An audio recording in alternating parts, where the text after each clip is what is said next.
Welcome, Seeker, to a space where ancient wisdom meets modern understanding.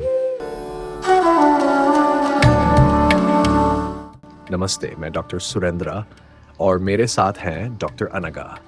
हम साथ मिलकर आपके साथ साझा करेंगे कि कैसे आयुर्वेद का प्राचीन नॉलेज और आर्टिफिशियल इंटेलिजेंस मिलकर आपके स्वास्थ्य और जीवन को एक नई दिशा दे सकते हैं। हम आपको अपना ऑडियो पॉडकास्ट दे रहे हैं जिसे आप कहीं भी कभी भी सुन सकते हैं। तो आइए परंपरा और नई तकनीक को जोड़ते हुए अपनी यात्रा की शुरुआत करें।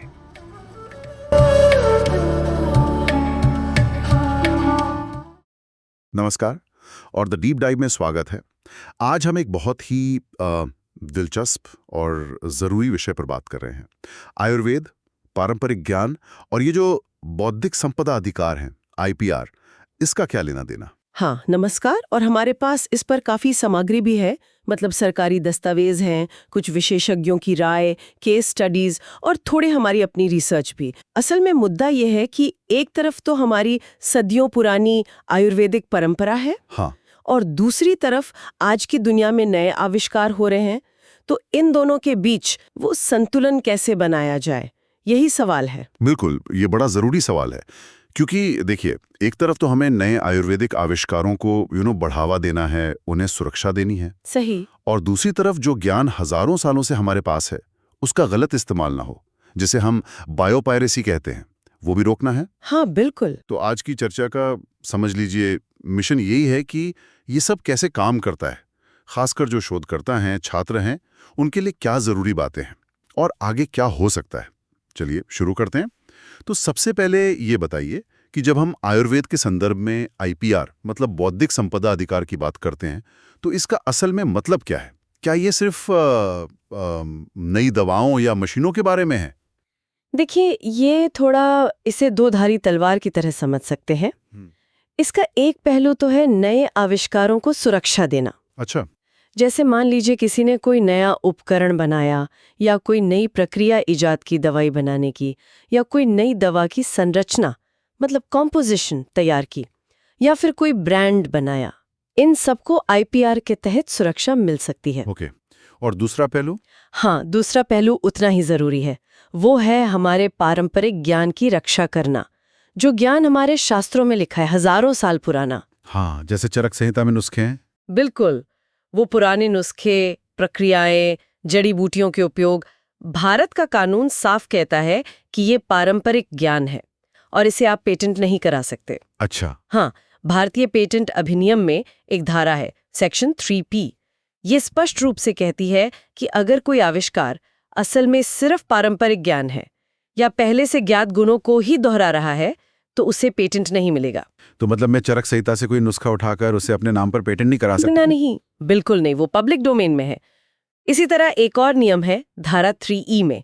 वो ये कहता है कि अगर आप सिर्फ कुछ जानी पहचानी चीजों को मिला देते हैं, मिक्स कर देते हैं, जैसे 2-3 जड़ी बूटियां मिला दी। हाँ बिल्कुल, तो उस मिश्रण को भी पेटेंट नहीं मिलेगा, जब तक कि, और ये जरूरी है, जब तक कि आप ये साबित न कर दें कि उस मिश्रण में कुछ असाधारण तालमेल है, कुछ एक्स्ट्रा है, जिसे तकनीकी भाषा में सिनर्जिस्टिक इफेक्ट कहते हैं। सिनर्जिस्टिक इफेक्ट, ये थोड़ा और समझाएंगी, मतलब क्या है इसका? हाँ, सिनर्जी का मतलब है कि जब आप चीजों को मिलाते हैं तो उनका जो मिला जुला असर होता है वो उनके अलग अलग असर के जोड़ से कहीं ज्यादा होता है और अप्रत्याशित होता है। उदाहरण के तौर पर? मान लीजिए 2 दवाएं हैं, एक का असर है 2 यूनिट, दूसरी का है 3 यूनिट। अगर उनको मिलाने पर कुल असर 5 यूनिट होता है तो ये तो साधारण जोड़ हुआ, इसमें कोई सिनर्जी नहीं। ठीक है। लेकिन अगर उन्हें मिलाने पर असर 8 या 10 यूनिट हो जाता है, जो कि उम्मीद से कहीं ज्यादा है, तो इसे सिनर्जी कहा जा सकता है। और हाँ, इसे साबित करने के लिए आपको ठोस वैज्ञानिक डेटा, प्रमाण देने होंगे, हवा में बात नहीं चलेगी। समझ गया, काफी स्ट्रिक्ट है ये तो। अच्छा, अब आपने पारंपरिक ज्ञान की रक्षा की बात की। मैंने TKDL के बारे में सुना है, ट्रेडिशनल नॉलेज डिजिटल लाइब्रेरी। ये क्या चीज है असल में? हाँ, TKDL, ये बहुत ही महत्वपूर्ण पहल है। इसे CSIR मैनेज करता है। आप इसे ऐसे समझे कि एक बहुत बड़ी डिजिटल लाइब्रेरी है। इसमें भारत का जो पारंपरिक चिकित्सा ज्ञान है, आयुर्वेद, सिद्धा, यूनानी, सोवा रिगपा, योग, इन सबसे जुड़े लाखों नुस्खे, प्रक्रियाएं, सब कुछ दर्ज है और ये कई भाषाओं में है। जुलाई 2025 तक का जो आंकड़ा है उसके हिसाब से इसमें करीब 4.5 लाख से ज्यादा नुस्खे शामिल हैं। 4.5 लाख? ओ, ये तो वाकई बहुत बड़ा संग्रह है। तो ये काम कैसे करता है? इसका मकसद क्या है? देखिए, इस सारी ज्ञान को पहले तो दस्तावेजों से निकालकर कई भाषाओं में अनुवादित करके एक खास तरीके से क्लासिफाई किया गया है। एक सिस्टम बनाया है, TKRC कहते हैं उसे, पारंपरिक ज्ञान संसाधन वर्गीकरण। अच्छा, TKRC। हाँ, और इसे इंटरनेशनल पेटेंट क्लासिफिकेशन IPC से जोड़ा गया है, जो पूरी दुनिया में पेटेंट के लिए इस्तेमाल होता है। हो। ओके। अब इसका मुख्य मकसद या कह लीजिए सबसे बड़ा फायदा ये है कि ये दुनिया भर के पेटेंट ऑफिसर्स को, जो पेटेंट एग्जामिनर होते हैं, उनको ये जानकारी देता है कि कौन सा ज्ञान भारत में पूर्व कला यानी प्रायर आर्ट है।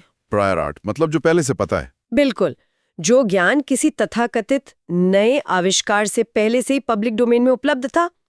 तो TKDL ये सबूत देता है कि ये चीज नई नहीं है, ये तो हमारे यहाँ सदियों से है। तो इसका मतलब ये हुआ कि अगर कोई विदेशी कंपनी, मान लीजिए हल्दी या नीम के किसी गुण पर पेटेंट लेने की कोशिश करें, हाँ, तो पेटेंट परीक्षक TKDL डेटाबेस में देखकर कह सकता है कि रुको भाई, ये तो इंडिया में पहले से मालूम है, ये पेटेंट नहीं मिल सकता। बिल्कुल सही पकड़ा आपने। यही इसका सबसे बड़ा उद्देश्य है, बायोपायरेसी को रोकना। जो हमारे ज्ञान की चोरी करके पेटेंट लेने की कोशिश करते हैं, उनको रोकना।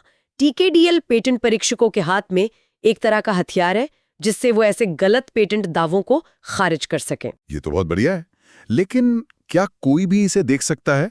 जैसे मैं या कोई छात्र, क्या हम TKDL को ऑनलाइन एक्सेस कर सकते हैं? पूरी तरह से नहीं। देखिए, TKDL का जो पूरा एक्सेस है वो मुख्य रूप से दुनिया भर के बड़े पेटेंट कार्यालयों को ही दिया जाता है। भारत सरकार ने लगभग 15-16 प्रमुख पेटेंट कार्यालयों के साथ समझौते किए हैं ताकि वो लोग इसका इस्तेमाल कर सके अपने यहाँ पेटेंट जांचने के लिए। अच्छा। हाँ, अगस्त 2022 में सरकार ने एक नीतिगत बदलाव किया था। अनुसंधान और विकास R&D को बढ़ावा देने के लिए इसकी पहुंच थोड़ी बढ़ाई जरूर है, लेकिन आम जनता या शोधकर्ताओं के लिए वेबसाइट पर केवल कुछ उदाहरण, मतलब रिप्रेजेंटेटिव सैंपल्स ही उपलब्ध हैं। पूरा का पूरा डेटाबेस पब्लिक एक्सेस में नहीं है। ठीक है, ये बात ध्यान में रखने वाली है। तो अब आते हैं शोधकर्ताओं पर। अगर कोई छात्र या कोई वैज्ञानिक आयुर्वेद में कुछ नया करने की सोच रहा है, R&D कर रहा है, तो उन्हें किन मुख्य कानूनी बातों का ध्यान रखना चाहिए? कौन सी गलतियां हैं जिनसे बचना जरूरी है? हाँ, ये बहुत जरूरी सवाल है। कुछ बुनियादी बातें हैं जो हर किसी को जो इस फील्ड में काम कर रहा है पता होनी चाहिए। पहला, जैसा हमने अभी बात की, पारंपरिक ज्ञान पेटेंट नहीं हो सकता, ये धारा 3P है। ठीक है। और साधारण मिश्रण जिसमें कोई सिनर्जी न हो, वो भी पेटेंट नहीं हो सकता, ये धारा 3E है।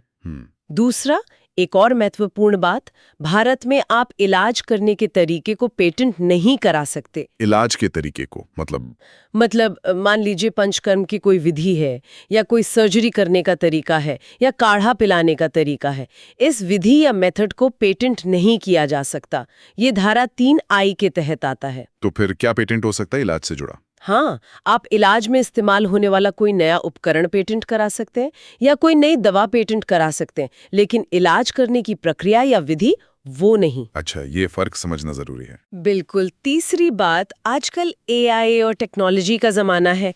बहुत से लोग आयुर्वेद को AI से जोड़ने की कोशिश कर रहे हैं, एप्स बना रहे हैं, सॉफ्टवेयर बना रहे हैं। हाँ, काफी काम हो रहा है इस पर। तो यहाँ ये ध्यान रखना है कि भारत में सिर्फ सॉफ्टवेयर कोड या एल्गोरिदम को पेटेंट पर से, मतलब अपने आप में पेटेंट कराना बहुत मुश्किल है। ये धारा 3K के तहत आता है। तो फिर AI वाले इनोवेशंस का क्या होगा? आपको ये दिखाना होगा कि आपका आविष्कार सिर्फ एक कंप्यूटर प्रोग्राम नहीं है, बल्कि उसका कोई ठोस तकनीकी प्रभाव, टेक्निकल इफेक्ट है। शायद वो किसी हार्डवेयर के साथ मिलकर काम कर रहा है या किसी फिजिकल प्रोसेस को कंट्रोल कर रहा है। मतलब सिर्फ कोड से ज्यादा कुछ होना चाहिए। ओके। और अगर कोई शोधकर्ता अब किसी जड़ी बूटी या किसी प्राकृतिक चीज का इस्तेमाल कर रहा है अपने आविष्कार में, उसके लिए क्या नियम है? हाँ, ये बहुत ही ज्यादा महत्वपूर्ण है। अगर आप अपने आविष्कार में किसी भी भारतीय जैविक संसाधन का इस्तेमाल कर रहे हैं, जैसे कोई पौधा, कोई जानवर या कोई माइक्रो ऑर्गेनिज्म, तो आपको अपने पेटेंट आवेदन में ये साफ साफ बताना होगा कि आपने वो चीज कहाँ से प्राप्त की है, उसका स्रोत क्या है, उसकी भौगोलिक उत्पत्ति क्या है। ये पेटेंट एक्ट की धारा 10(4)(d) का नियम है। स्रोत बताना जरूरी है। हाँ, और इससे भी जुड़ा एक और बड़ा कानून है, भारत का जैव विविधता अधिनियम यानी बायोडायवर्सिटी एक्ट 2002। इसमें 2023 में कुछ संशोधन भी हुए हैं और इससे जुड़े नियम हैं जिन्हें ABS नियम कहते हैं, एक्सेस एंड बेनिफिट शेयरिंग, पहुंच और लाभ साझाकरण। ABS, पहुंच और लाभ साझाकरण, ये क्या है, थोड़ा विस्तार से बताएंगे? हाँ, ABS का मूल सिद्धांत बहुत सरल और न्यायपूर्ण है। वो ये कहता है कि अगर आप भारत के जैविक संसाधनों जैसे कोई जड़ी बूटी या उनसे जुड़े पारंपरिक ज्ञान का उपयोग करते हैं, खासकर व्यावसायिक उद्देश्य के लिए या शोध के लिए, जिससे आगे व्यावसायिक लाभ हो सकता है। तो आपको सबसे पहले राष्ट्रीय जैव विविधता प्राधिकरण यानी नेशनल बायोडायवर्सिटी अथॉरिटी NBA या संबंधित राज्य जैव विविधता बोर्ड यानी स्टेट बायोडायवर्सिटी बोर्ड SBB से अनुमति लेनी होगी। इसे कहते हैं प्रायर इन्फॉर्म्ड कंसेंट या PIC। ओके, पहले अनुमति। हाँ, और फिर आपको लाभ साझाकरण के लिए एक समझौता करना होगा, जिसे म्यूचुअली अग्रीड टर्म्स या MAT कहते हैं। इसका मतलब है कि अगर आपके उस शोध या उत्पाद से कोई आर्थिक या अन्य लाभ होता है, तो उसका एक उचित हिस्सा उन समुदायों के साथ या उस क्षेत्र के संरक्षण के लिए साझा करना होगा जहां से वो संसाधन या ज्ञान मिला है। ये तो बहुत अच्छी बात है, मतलब रिसोर्स का इस्तेमाल भी हो और जहां से मिला उनको फायदा भी पहुंचे। बिल्कुल, ये टिकाऊ उपयोग और न्याय संगत बंटवारे को सुनिश्चित करता है। और अब इसमें डिजिटल सीक्वेंस इंफॉर्मेशन यानी जेनेटिक जानकारी का डेटा भी शामिल हो गया है, तो इसका पालन करना अनिवार्य है। अगर आप इसका पालन नहीं करते तो आपका पेटेंट आवेदन खारिज हो सकता है, या अगर पेटेंट मिल भी गया तो बाद में रद्द किया जा सकता है। अरे ये बहुत सीरियस मामला है, मतलब शोधकर्ताओं को ये ABS वाली प्रक्रिया बहुत ध्यान से करनी होगी। हाँ, इसे हल्के में नहीं ले सकते। अच्छा, ये जो सारी कोशिशें हो रही हैं, IPR नियम, TKDL, ABS, क्या इनका कोई असर वैश्विक स्तर पर भी दिख रहा है? दुनिया में क्या हो रहा है इस मामले में? हाँ, बिल्कुल असर हो रहा है। एक बहुत बड़ा डेवलपमेंट है जो 2022 में हुआ। गुजरात के जामनगर में विश्व स्वास्थ्य संगठन WHO का global centre for traditional medicine GCTM स्थापित हुआ है। हाँ, मैंने सुना था इसके बारे में। ये बहुत बड़ी बात है। ये पहला ऐसा वैश्विक केंद्र है जो पारंपरिक चिकित्सा पर केंद्रित है।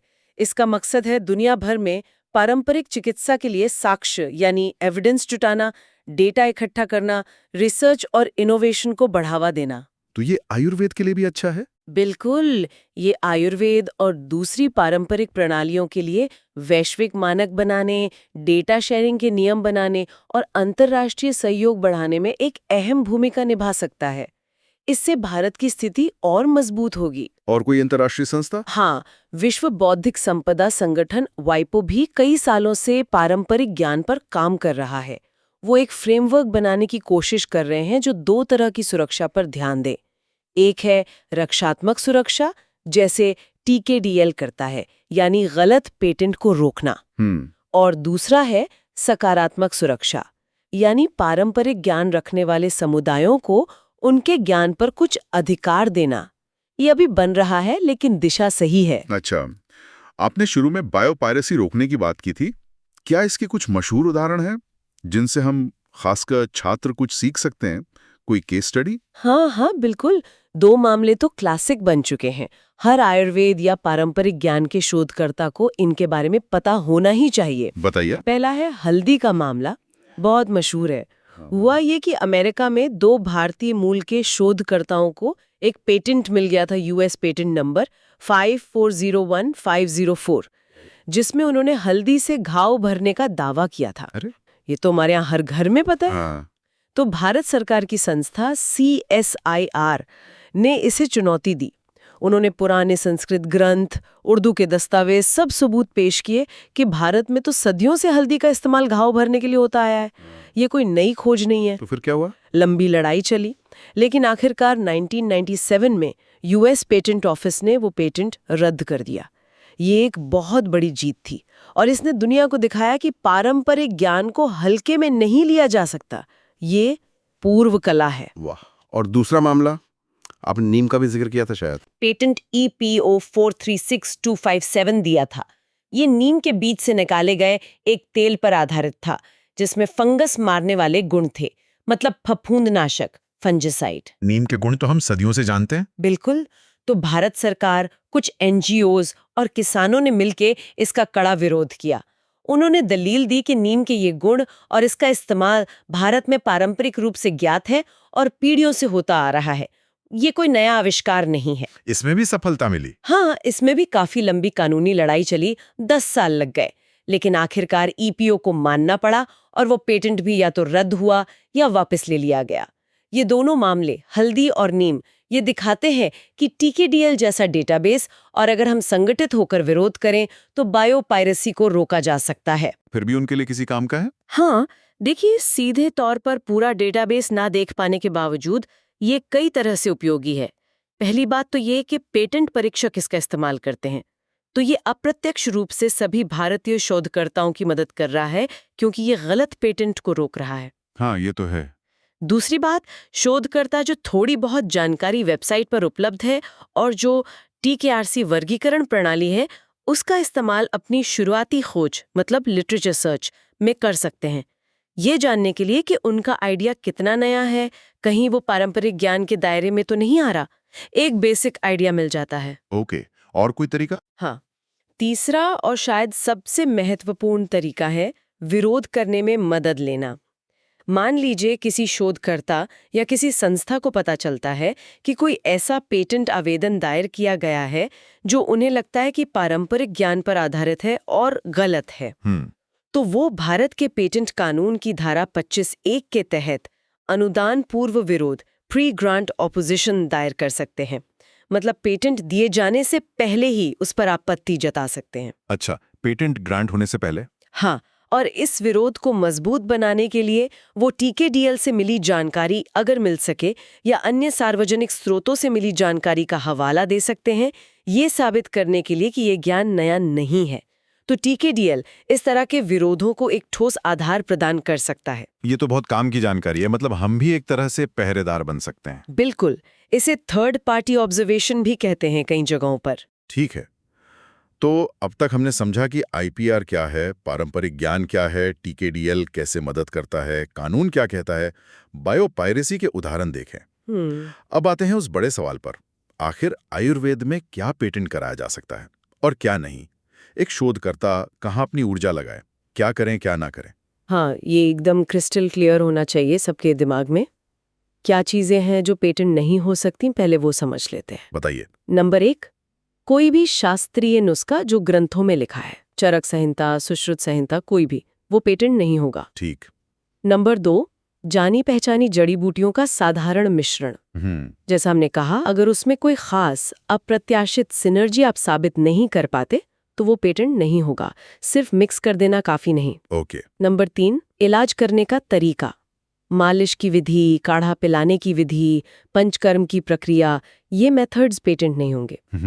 नंबर 4, सिर्फ सॉफ्टवेयर कोड या एल्गोरिथम बिना किसी ठोस तकनीकी प्रभाव के है, यानी उस क्षेत्र के किसी सामान्य जानकार के लिए वो एकदम जाहिर सी बात नहीं है और उसका औद्योगिक उपयोग हो सकता है और आपने सारे नियमों का पालन किया है, जैसे ABS का पालन, स्रोत बताना। हाँ, ये सब शर्तें पूरी हों तो कुछ चीजें हैं जो पेटेंट की दावेदार हो सकती हैं। पहला, नए उपकरण या सेंसर।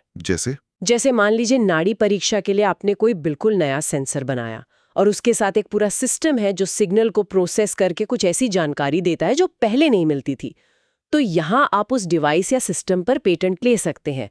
उसका तकनीकी प्रभाव दिखाना होगा। अच्छा, उपकरण। दूसरा, नई प्रक्रियाएं।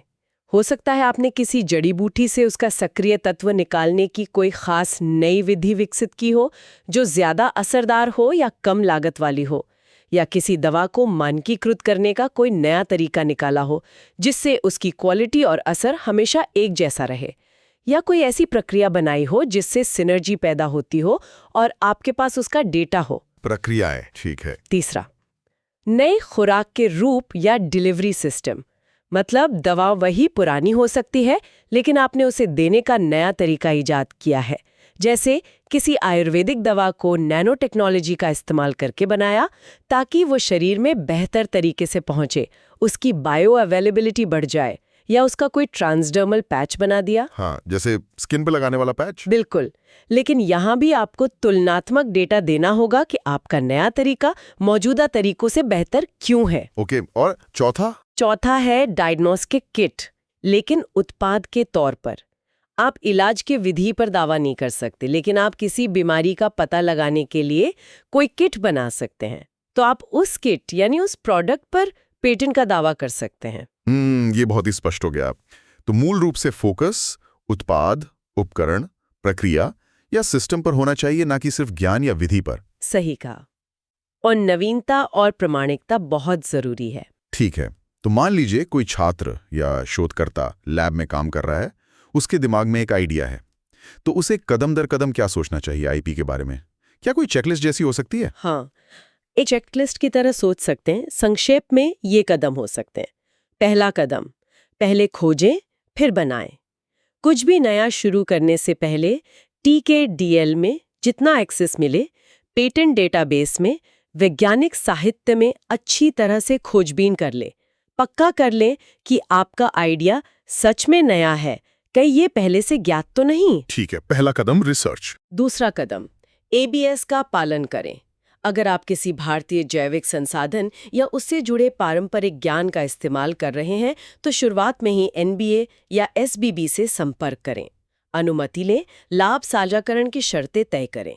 इस प्रक्रिया को नजरअंदाज ना करें। ये बहुत जरूरी है, जैसे आपने बताया। तीसरा कदम, नवीनता को साबित करें। अगर आपका आविष्कार कोई मिश्रण है, तो उसमें सिनर्जी है या नहीं, इसका ठोस डेटा इकट्ठा करें। अगर कोई उपकरण या सॉफ्टवेयर है, तो उसका तकनीकी प्रभाव क्या है, उसे स्पष्ट रूप से दर्शाएं। सिर्फ बातें नहीं, सबूत चाहिए। ओके, सबूत जुटाना। चौथा कदम, स्रोत का खुलासा करें। अपने पेटेंट आवेदन में अगर आपने कोई जैविक सामग्री इस्तेमाल की है, तो उसका स्रोत और भौगोलिक उत्पत्ति जरूर बताएं। ये कानूनी आवश्यकता है। कभी कभी आपको वो जैविक सामग्री जमा भी करनी पड़ सकती है। ठीक। पांचवां कदम, सही प्रकार का दावा चुनें। सोच समझकर तय करें कि आप किस चीज पर पेटेंट मांग रहे हैं, उत्पाद, प्रक्रिया, उपकरण या सिस्टम। इलाज की विधि वाले दावों से बचें। अगर सॉफ्टवेयर शामिल है, तो तकनीकी प्रभाव पर जोर दें। दावा सही होना चाहिए। और छठा कदम, रक्षात्मक रणनीति पर भी विचार करें। हो सकता है आपका मकसद पेटेंट लेके पैसा कमाना ना हो, बल्कि सिर्फ ये सुनिश्चित करना हो कि उस ज्ञान का गलत इस्तेमाल न हो और वो सबके लिए उपलब्ध रहे। हाँ, ऐसा भी हो सकता है। तो आप उसे किसी जर्नल में या किसी कॉन्फ्रेंस में प्रकाशित कर सकते हैं। इसे डिफेंसिव पब्लिकेशन कहते हैं। इससे वो ज्ञान पब्लिक डोमेन में आ जाता है और फिर कोई और उसे पेटेंट नहीं करा सकता। या फिर जैसा हमने पहले कहा, अगर आपको कोई गलत पेटेंट आवेदन दिखता है, तो आप अनुदान पूर्व विरोध दर्ज करा सकते हैं। ये भी एक तरीका है ज्ञान को सुरक्षित रखने का। बहुत बढ़िया चेकलिस्ट है ये। अब थोड़ी भविष्य की बात करते हैं। सरकार इस पूरे क्षेत्र को लेकर आगे क्या सोच रही है? कोई विजन है? और क्या इसमें आर्टिफिशियल इंटेलिजेंस AI की भी कोई भूमिका दिख रही है? हाँ, सरकार का विजन काफी महत्वाकांक्षी लगता है। जो दस्तावेज सामने आए हैं, उनसे लगता है कि 2030 तक का एक लक्ष्य है। वो चाहते हैं कि भारत के जितने भी आयुष संस्थान हैं, वहाँ के छात्रों को TKDL का इस्तेमाल करके पूर्व कला खोजने में, ABS नियमों का पालन करने में और AI की मदद से अपने आइडिया की नवीनता जांचने में पूरी तरह से प्रशिक्षित कर दिया जाए। मतलब शिक्षा के स्तर पर ही ये सब सिखाया जाएगा। हाँ, और इसे WHO, GCTM के जो वैश्विक डेटा मानक बन रहे हैं, उनसे जोड़ने की भी योजना है, ताकि सब कुछ एक सिंक में हो। और लंबी अवधि में, जैसे 2047 तक? 2047 तक भारत का लक्ष्य है कि वो टीके सुरक्षित नवाचार, टीके सेफ इनोवेशन में दुनिया का नेतृत्व करे। मतलब ऐसा इनोवेशन जो पारंपरिक ज्ञान का सम्मान भी करे और उसे सुरक्षित भी रखे। टीके सुरक्षित नवाचार, ये क्या है? इसमें कई चीजें शामिल हो सकती हैं, जैसे भारत के अपने संप्रभु आयुर्वेद डेटा सेट बनाना, ऐसी सप्लाई चेन बनाना जो पूरी तरह से ABS अनुपालन करती हो, और शायद ऐसा सिस्टम बनाना कि जब आप राष्ट्रीय IP पोर्टल पर पेटेंट फाइल करें, तो वहीं पर AI आपकी पूर्व कला जांच करके बता दे। अरे वाह, मतलब AI सीधे सिस्टम में ही इंटीग्रेट हो जाएगा। ये विजन का हिस्सा लगता है। कितना प्रैक्टिकल होगा वो तो समय बताएगा, लेकिन सोच बड़ी है। और एआई उपकरणों की बात करें, आपने कहा था कि कुछ दिलचस्प उदाहरण भी हैं। क्या छात्र या शोधकर्ता सच में ऐसे टूल बना रहे हैं? हाँ, ये बहुत ही रोमांचक क्षेत्र है। अभी शायद ही शुरुआती प्रोटोटाइप या MVP मिनिमम वायबल प्रोडक्ट के स्तर पर हो, लेकिन कुछ बहुत क्रिएटिव आइडियाज सामने आ रहे हैं। ये दिखाते हैं कि AI कैसे इन जटिल IP और ABS मुद्दों में मदद कर सकता है। जैसे कोई उदाहरण? जैसे सोचिए एक AI टूल है, मान लीजिए उसका नाम है रसायुक्ति IP। आप उसमें अपना पॉलीहर्बल फॉर्मूला डालें और वो विश्लेषण करके बताए कि इसमें सिनर्जी होने की कितनी संभावना है। वो शायद आपको चार्ट्स और ग्राफ बनाकर दें और पेटेंट दावा लिखने में भी मदद करे, ताकि वो धारा 3E वाली सिनर्जी की शर्त पूरी कर सके। ये तो कमाल का होगा। या फिर एक और टूल की कल्पना करें, आप्तोपदेशा स्काउट। ये AI क्या करेगा? ये TKDL, पुराने शास्त्र, रिसर्च पेपर सब कुछ खंगाल कर आपको बताएगा कि आपका आइडिया कितना नया है और कहाँ-कहाँ पर ये पारंपरिक ज्ञान धारा 3P से टकरा सकता है, उसका रिस्क बताएगा। मतलब पूर्व कला की खोज ऑटोमेट हो जाएगी एक तरह से।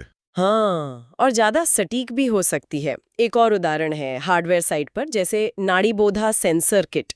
ये नाड़ी परीक्षा के लिए एक ओपन हार्डवेयर और फर्मवेयर प्लेटफॉर्म हो सकता है, जिसका डिजाइन ऐसा हो कि उसका तकनीकी प्रभाव स्पष्ट रूप से दिखे, ताकि वो धारा 3K वाली सॉफ्टवेयर पेटेंट की बाधा को पार करने में मदद करे।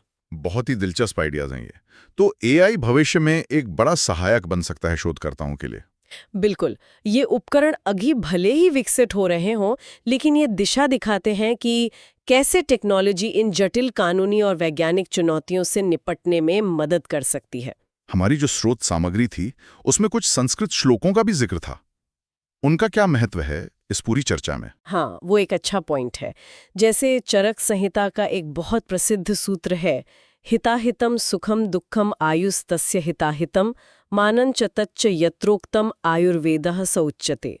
ये आयुर्वेद का उद्देश्य बताता है कि जीवन के लिए क्या हितकर है, क्या अहितकर, सुख क्या है, दुख क्या है, आयु का मान क्या है, इन सब के बारे में बताना ही आयुर्वेद है। तो इसका आईपी से क्या संबंध? इसका संबंध है मूल भावना से। ये हमें याद दिलाता है कि आयुर्वेद का अंतिम लक्ष्य लोक कल्याण है, जनहित है। तो जब हम IP अधिकारों की बात करते हैं या ABS में लाभ साझाकरण की बात करते हैं, तो हमें हमेशा इस बड़े उद्देश्य को ध्यान में रखना चाहिए। आविष्कारक के अधिकारों और समाज के हित के बीच एक संतुलन बनाना जरूरी है। और वो तद्विद्य संभाषा वाली बात? हाँ, तद्विद्य संभाषा का मतलब है विशेषज्ञों के बीच किसी विषय पर गंभीर विचार विमर्श। ये प्राचीन भारत में ज्ञान के विकास और सत्यापन का एक तरीका था। आज के संदर्भ में ये हमें पीयर रिव्यू के महत्व की याद दिलाता है। पेटेंट प्रणाली में भी जो आपत्तियां दर्ज कराने का प्रावधान है, जैसे अनुदान पूर्व विरोध, वो भी एक तरह की तद्विद्य संभाषा ही है। और शोध में दूसरों के काम का सही ढंग से हवाला देना, साइटेशन एथिक्स, ये सब भी इसी भावना से जुड़ता है। तो इन पारंपरिक अवधारणाओं को आज की शिक्षा में भी इस्तेमाल किया जा सकता है? बिल्कुल। पेटेंट कैसे लिखें, TKDL का उपयोग कैसे करें, ABS का पालन कैसे करें, ये सब सिखाते समय इन मूल सिद्धांतों को जोड़ना बहुत प्रभावी हो सकता है। बहुत खूब। तो अब हम इस चर्चा के अंत की ओर बढ़ रहे हैं।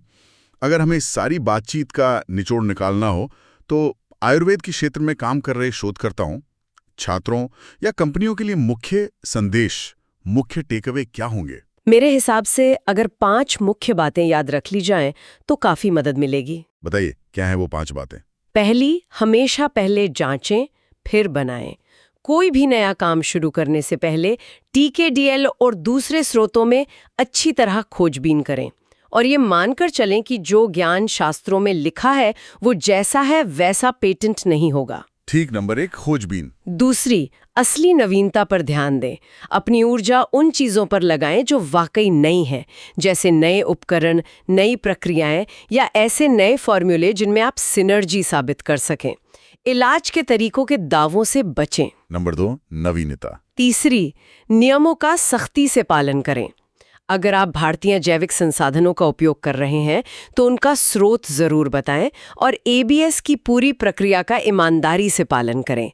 इसमें कोई कोताही न बरतें। नंबर 3, नियम पालन। चौथी, अगर AI है तो तकनीकी प्रभाव दिखाएं। अगर आपके आविष्कार में एआई या सॉफ्टवेयर का इस्तेमाल है तो सिर्फ एल्गोरिथम पर फोकस ना करें, बल्कि उसका ठोस तकनीकी परिणाम क्या है उसे प्रदर्शित करें। नंबर 4, तकनीकी प्रभाव। और 5वीं, रक्षा करना भी जरूरी है। सिर्फ पेटेंट लेने की ना सोचें। अगर आपका ज्ञान ऐसा है जिसे आप सुरक्षित रखना चाहते हैं और दूसरों को गलत तरीके से पेटेंट करने से रोकना चाहते हैं, तो रक्षात्मक प्रकाशन या विरोध जैसे साधनों का उपयोग करने पर भी विचार करें। नंबर 5, ज्ञान की रक्षा। ये 5 बातें बहुत महत्वपूर्ण हैं। ये वाकई बहुत ही जानकारीपूर्ण और आंखें खोलने वाली चर्चा रही। इसने मुझे कई चीज़ों पर सोचने पर मजबूर किया है, खासकर वो एआई वाली बात और भविष्य की संभावनाओं ने। बिल्कुल। और यहीं पर मैं एक विचारणीय प्रश्न छोड़ना चाहूंगी, श्रोताओं के लिए भी और हम सब के लिए भी। जैसे जैसे ये एआई उपकरण जिनकी हमने बात की, आप्तोपदेशा स्काउट जैसे पूर्व कला खोजने वाले या आयुर क्लेम पायलट जैसे दावे लिखने में मदद करने वाले, जैसे जैसे ये और बेहतर और परिष्कृत होते जाएंगे, हाँ, तो ये पारंपरिक आयुर्वेदिक अनुसंधान की प्रकृति को कैसे बदल सकते हैं? पेटेंट लेने की रणनीति कैसे बदलेगी? क्या हम हर चीज के मानकीकरण, स्टैंडर्डाइजेशन की तरफ बढ़ रहे हैं? ये एक बड़ा सवाल है। और ये जो मानकीकरण है, जिसे WHO, GCTM जैसे वैश्विक मंच शायद बढ़ावा भी देंगे, वो आयुर्वेद के मूल लोकाचार के साथ कैसे फिट बैठेगा? आयुर्वेद तो अक्सर व्यक्तिगत प्रकृति, रोगी की विशिष्टता और एक समग्र दृष्टिकोण पर जोर देता है ना? तो क्या मानकीकरण और ये व्यक्तिगत दृष्टिकोण साथ साथ चल पाएंगे? इस पर जरूर सोचने की जरूरत है। निश्चित रूप से ये एक बहुत ही गहरा सवाल है जिस पर आगे भी विचार करना होगा। सोचने के लिए बहुत कुछ है। खैर, आज के लिए बस इतना ही। उम्मीद है आपको ये चर्चा उपयोगी लगी होगी। अगली बार तक सीखते रहें। नमस्कार। नमस्कार।